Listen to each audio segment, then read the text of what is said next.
What is going on, everybody? I'm Nick Whalen from RotoWire. We are talking Circa Million contest and running through some of our initial leans for a very tricky, very difficult, and somewhat abbreviated NFL Week 7 slate. We got six teams hitting the bye week this week. So just a 13-game slate.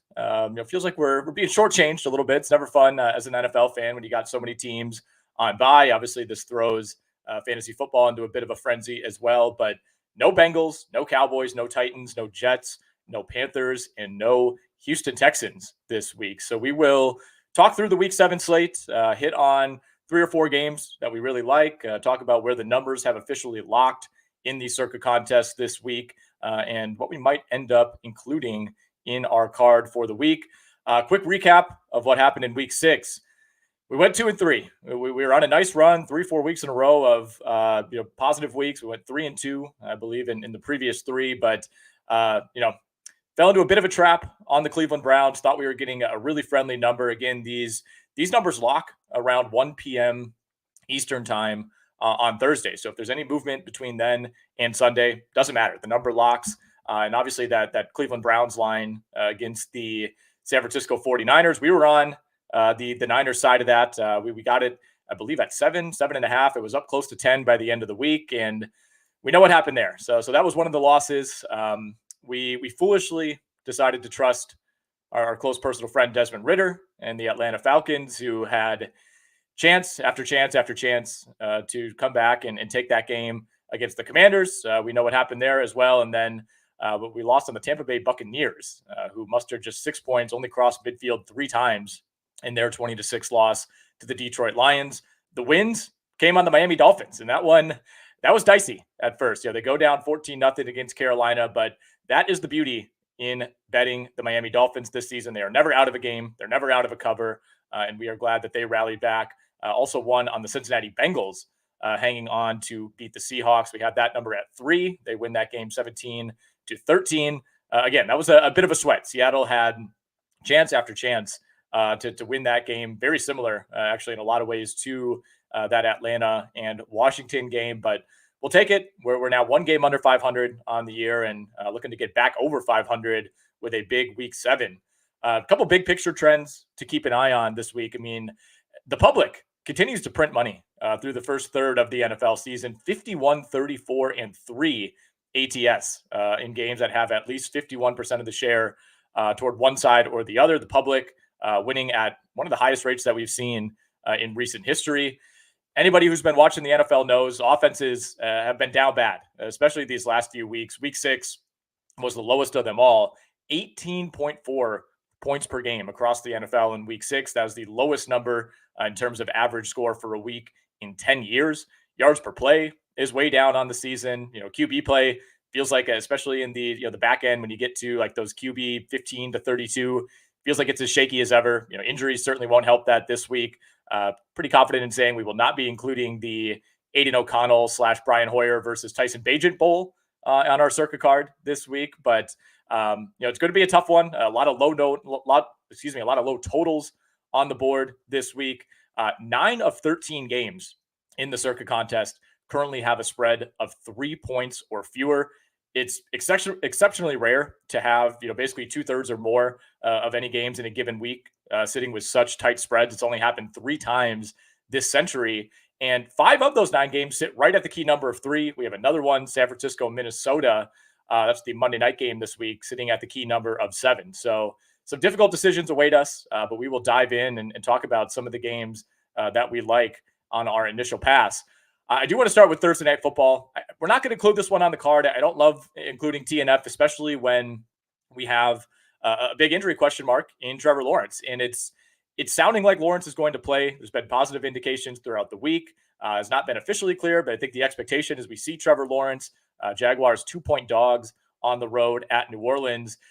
Even if Lawrence plays and even if Lawrence looks like himself, I think this is a pretty tough spot for the Jacksonville Jaguars. This will be their 4th game in 19 days, and that includes a long trip to London, staying there for 2 weeks, coming back. They opted not to take the bye. They actually don't have their bye until week 9. So a bit of a gauntlet here for the Jacksonville Jaguars. Obviously, Lawrence, pretty good chance that he's not going to be 100%. No Tyson Campbell. He's one of their best defensive players. Jamal Williams going to be back in the mix for the New Orleans Saints. If anything, I'm looking at the under here on 40.5. Saints have gone under in 12 straight games, which is preposterous. And you look at the Jags, they've won 3 straight. They've covered 3 straight. They put up 30 plus last week against the Indianapolis Colts. But when you dig into some of the underlying numbers, it hasn't been quite as convincing as you'd think. They're middle of the pack in terms of passing EPA. They're down to 30th now in rushing EPA, and that doesn't really add up with some of the numbers that Travis Etienne has put up. But it's really been the touchdowns that have been buoying him in terms of fantasy. Last week, had to kind of scratch and claw his way just to get above 50 yards against that Colts defense. So I worry about the Jags moving the ball on the New Orleans Saints. And I think in terms of situation, in terms of the spot, the advantage is certainly with the New Orleans Saints. So my lean there is to take the Saints -2, but we're not going to include it on the card. Before we get into the games that we will be including, I want to remind you that it is football season at Circa Resort and Casino in Las Vegas, featuring the best pool in history, Stadium Swim. I can personally attest to that as somebody who spent many a day and many a night at Stadium Swim in Circa Resort. We're talking 3 levels, 6 pools. They got a 143-foot diagonal screen. They play every game, whether we're talking football now, but if you go there during NBA season, they'll have all the games up there, baseball playoffs, hockey, you name it. Whatever big sporting events are going on, you can watch it at Circa. Stadium Swim is America's favorite place to watch football. They play every game, college, pros, you name it. Catch all the action poolside from a variety of seating options. They have day beds. They got temperature-controlled cabanas that have their own private TVs. You can get, drink service, food service. It's fantastic down there at Stadium Swim. It's located at Circa Resort and Casino, and it's open 365 days a year. All sports, all seasons. You can book your stay today at circalasvegas.com. That is circalasvegas.com. All right, let's get into the games that we like for Week 7. We're going to start with a dog here. I know we've been leaning pretty heavily toward favorites so far in the year, and it's helped us essentially break even. But we're going to dig in on a dog here, and that is the LA Chargers. We get them at +5.5. They're on the road at Kansas City. In terms of the situation, on paper, this is a much better spot for KC. Long week of prep for the Chiefs. They played Thursday night, of course, last week against the Denver Broncos. Didn't look great in that game, especially considering the defense that they were facing. And then, the Chargers come in having just played on Monday Night Football against the Dallas Cowboys. But, you look at the games that these teams have played the last few seasons, basically the Justin Herbert and Brandon Staley era for the Chargers. They played 2 3-point games last season. The Chiefs took both of those, but both were close. Both went down to the wire. The Chargers have either led or tied entering the fourth quarter in each of the last 4 meetings with the Kansas City Chiefs. And I still think we have some pretty big questions with this Chiefs offense. I know they traded a 7th-round pick for Mecole Hardman. I don't know that that's going to solve anything. I don't know that we even see Mecole Hardman this week. On the other side, the Chargers are down Mike Williams. They're still kind of waiting for the Josh Palmer, Quentin Johnston duo to step up. I think his absence was really felt on Monday night against Dallas. But you look at some of the ATS numbers for Justin Herbert, 5-1 against the spread versus the Chiefs in his career. He's 7-0 ATS as a dog of 5 points or more. Really good stat from the Action Network on Herbert. 25-1 ATS when the Chargers allow fewer than 27 points to their opponent. That's something that you can do against this KC team. I think traditionally you think of the Chiefs as this high-scoring team that can just score at will, but that really has not been the case this season. Really wasn't even the case for much of last season. They were a 7-10 ATS team in 2022. KC, of course, 5-1 straight up on the year, but they've only reached 27 points twice. They got to exactly 27 against a bad Minnesota defense 2 weeks ago. And then, of course, the 41-point blowout against the Chicago Bears, but only put up 19 points on the Denver Broncos, who are a historically poor defense last week. So still some concerns with that Chiefs offense. Mahomes, by the way, 8-12 ATS in his last 20 games after a win. The Chiefs tend to win those games, but in terms of against the spread, the number hasn't been all that great. Tends to be an under quarterback at home as well. So again, that ties into whether or not the Chiefs can get to that magic number of 27. Extended rest for the Kansas City Chiefs, like we mentioned, but Mahomes barely above 500 in terms of extended rest games that he gets at home in his career. And the Chiefs, again, tend to win those games. They're 32-12 straight up in those situations, but the cover rate has not been great. So we like the Chargers to keep this close, even on a short week. I think Justin Herbert can keep them alive. You can see this being a 24-21, 27-24 type of ball game. Moving on. I don't love where this number has settled. It was a little bit lower earlier in the week. You saw it at 1.5, 2, 2.5. It did lock at 3 in the Circa Million contest, but we're trusting the Cleveland Browns. And, we got burned on the other side of the Browns game last week, where we're kind of flipping it this week and trusting that defense, which is just continues to put up historical numbers week to week. This defense, I think, has established itself as the best and most consistent in the NFL so far. In terms of yards allowed, this has been one of the all-time great starts to the season for the Cleveland Browns. They've only allowed 9 red zone possessions on the year, and a couple of those have come, on the back end of bad turnovers by their quarterbacks. They've allowed the fewest first downs through 5 games of any team in 50 plus years, which is just a wild stat. Now, the Browns are 2-12 ATS following a straight up win in their last 14 wins. So that is a concern. At the same time, though, I think they're running into an opponent that is really, really advantageous for this defense. Gardner Minshew, of course, will be under center for the Colts. He's just bad against the spread in general, 2-10 ATS in his last 12 starts. There's always this, kind of Minshew magic narrative that emerges. I got sucked into it last week. I thought he would keep the Colts in that game against Jacksonville. And he came out, started 9 for 9, led him right down the field, long drive for a field goal on that first drive. But we also saw what happens when Indy can't run the ball. And the Jags defense has been, one of the more underrated units in the league so far.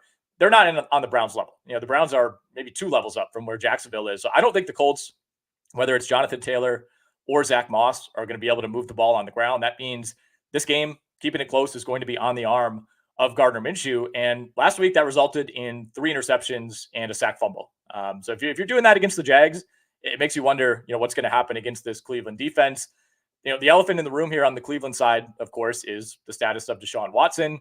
Still no idea, as of Thursday afternoon, if he's going to play.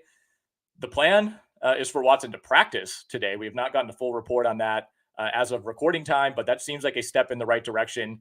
Certainly you take a limited Deshaun Watson over PJ Walker, but even if this ends up being a PJ Walker game, I think we trust the Cleveland defense to bring this one home. It's going to be low scoring regardless, but I think this could be a game where Indy, struggles to get to 13, 14 points against this Browns D.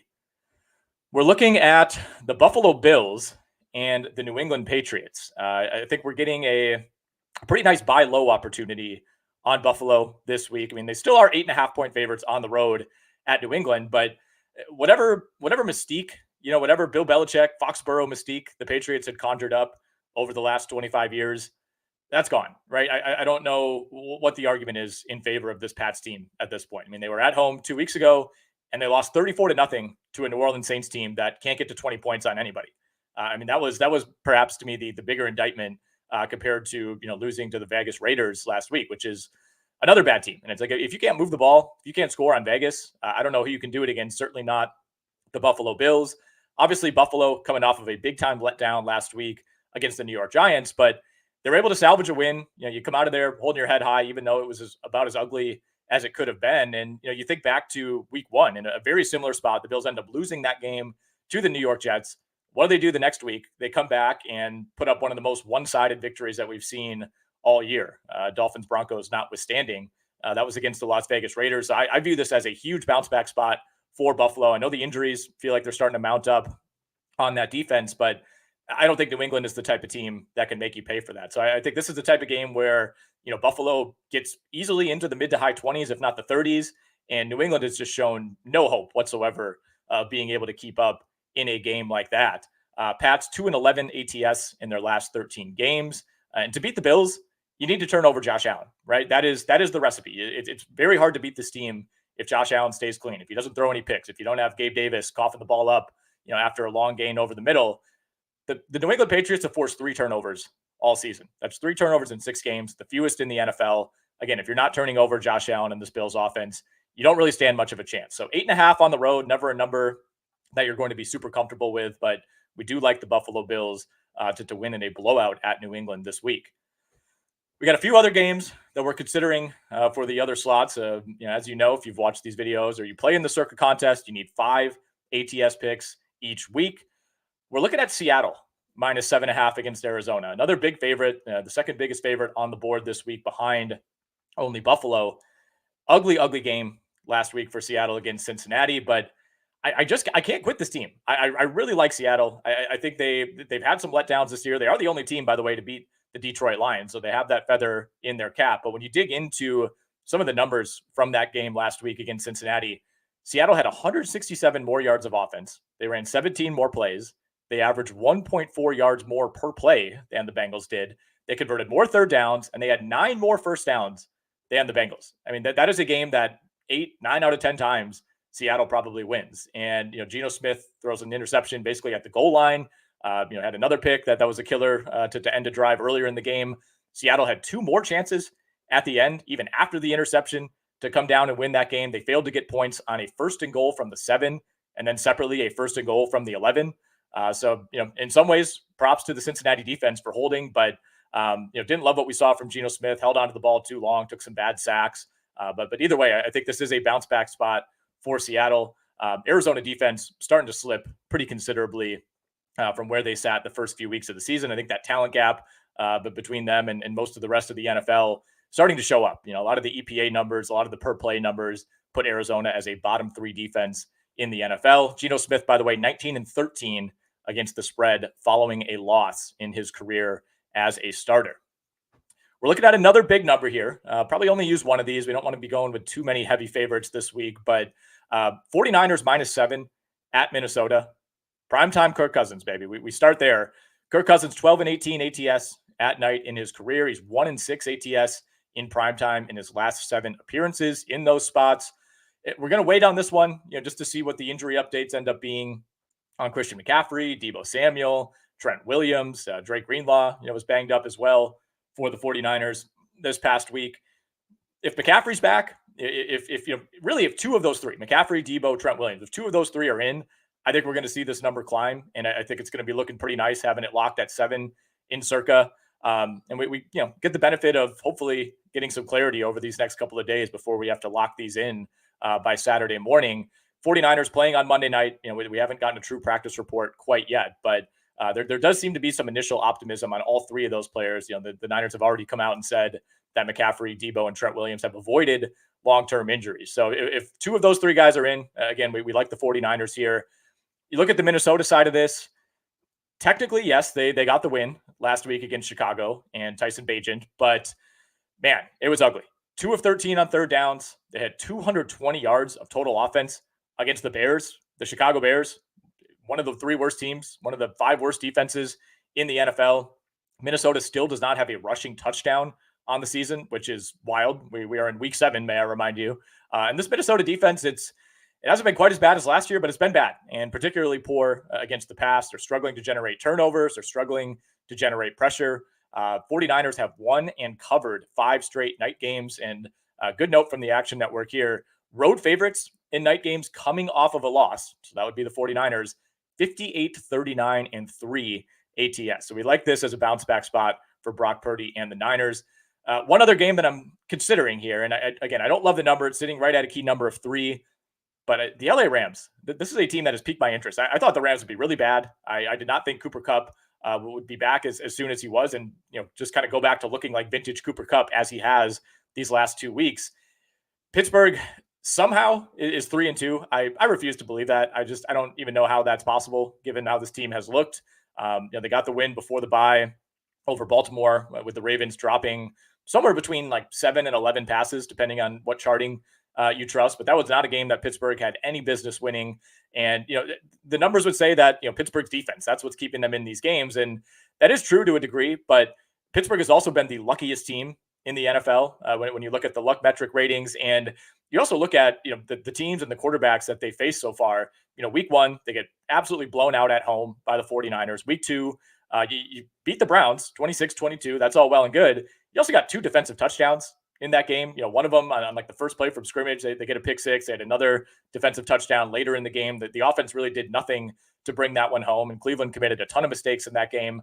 They beat the Raiders on the road in week 3.